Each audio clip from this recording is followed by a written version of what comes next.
frames in which all of these myocardial responses are going to occur. सबसे पहले आपका होता है aerobic metabolism cessate कर जाता है because there is no oxygen, there is ischemia, ठीक है. So there is decrease in the amount of ATP. अब ATP जब कम हो गया, you know what will happen? There will be accumulation of noxious metabolites. And what are those noxious metabolites? Tell me one. Yes, I can hear you. It's lactic acid. Now, in Robbins, there's a table which is given. It's table 12.4, जहाँ पे the respective time frames in which all of these myocardial responses are occurring, ये बताया गया. So I'll just explain it, explain that table to you here in the video itself. So now, approximate time of onset of events. Approximate time frame of events in ischemic myocytes. The first event that occurs is onset of ATP depletion.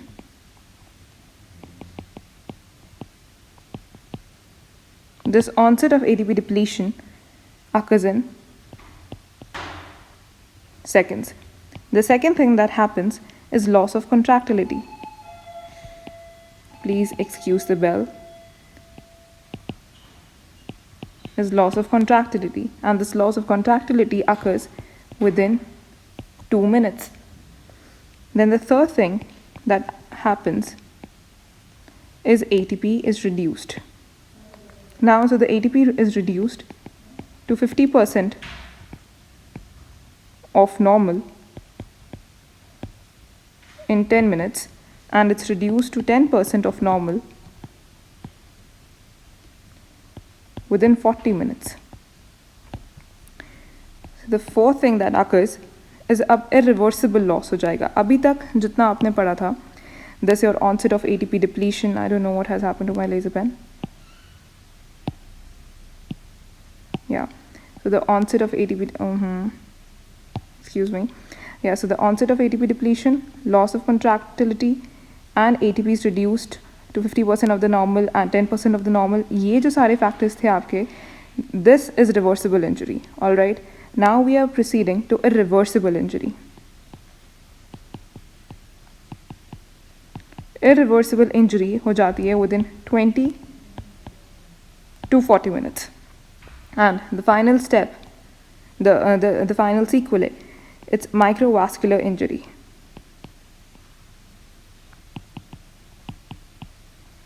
Which occurs in more than 1 hour. So this table, the approximate time of events in ischemic myocytes, ये you need to remember. इसको बराबर से रटा मारो, क्योंकि this is very important. Straight away पूछा जाता है. So now just look at it diagrammatically, the myocardial response. So this is your heart. I hope you know that. What is this? This is aorta, right? What is this? This is your pulmonary artery, right? What are these two? What are these two? This right here is your right coronary artery.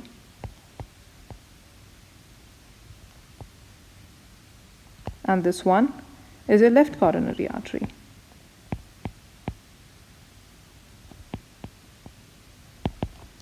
Now, this one is your left, yes, circumflex coronary artery, which is going to supply which part? The posterior part of the heart.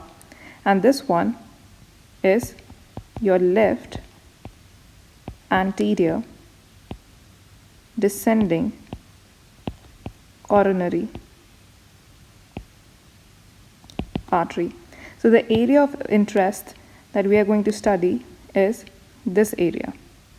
This area we are going to study for the myocardial response. So for example, let's say that there's an occlusion, there's an acute coronary arterial occlusion here in your left anterior coronary artery. So there's an acute occlusion here. So the area which will get affected is this part, which is being supplied by the artery, right? This part. So now let's just look at the cross section of this part. Yeah. So now let's just look at the cross section. Here, I'll draw the cross section for the left anterior descending coronary artery. This is your left anterior descending coronary artery. This right here is your endocardium. And this here, let me broaden it a bit. This here is your zone of perfusion, okay? Now the time frames are very important.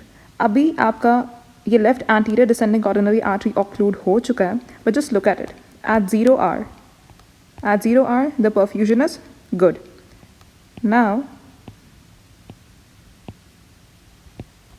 let's just look at it. 2 घंटे में क्या हो जाएगा? In 2 hours, you look at it. Oh my God, sorry. In 2 hours, this area right here, यहाँ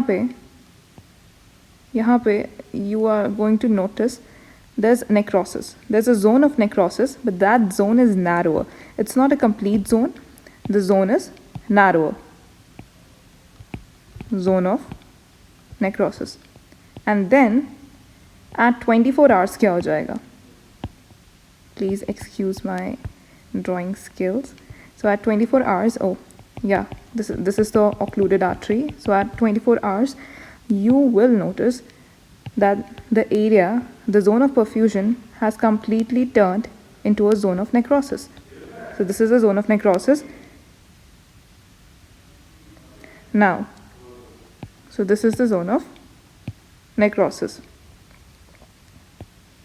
This was the zone.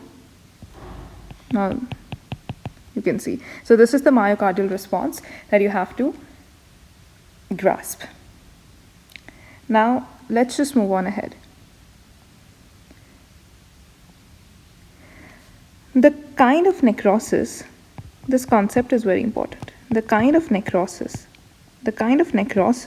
myocardial ischemic necrosis, this correlates, okay?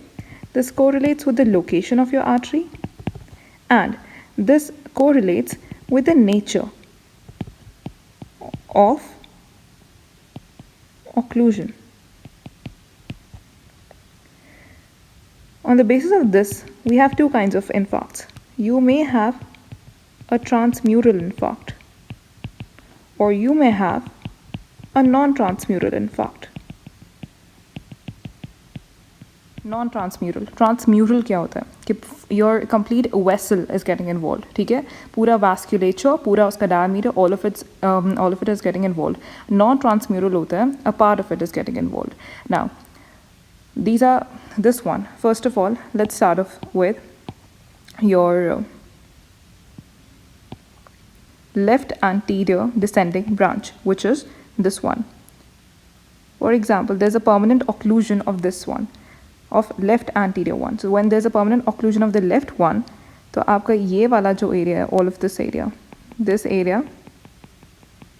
this is going to be the area of myocardial ischemic necrosis. If there's an occlusion at the left circumflex branch, which area will be affected? This area will get affected. Or there's an occlusion at the, in the right coronary artery, the posterior descending branch. So ये वाला area जो है आपका, this area is going to get affected. Now let's look at the non-transmural infarcts. We have certain non-transmural infarcts as well. Now, for example, this one, left anterior branch का, लेकिन ये non-transmural है. There's a certain part of it which is still patent. So when this happens, this is going to be the area affected, but you can see the area of necrosis is also not global.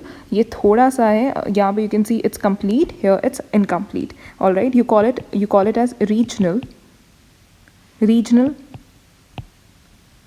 subendocardial infarct, or instead of one vessel, all the three vessels are involved, but not completely.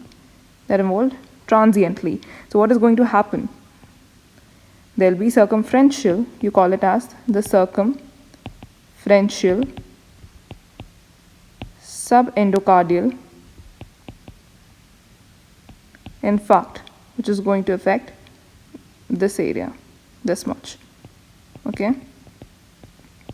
And the third one is there may be small, you may have small intramural vessels getting involved. Small intramural vessels are getting occluded, not the coronary vessels, but the intramural vessels. In that, you will get microinfarcts, which will be like these. These are your microinfarcts. So this diagram, this is given in Robbins.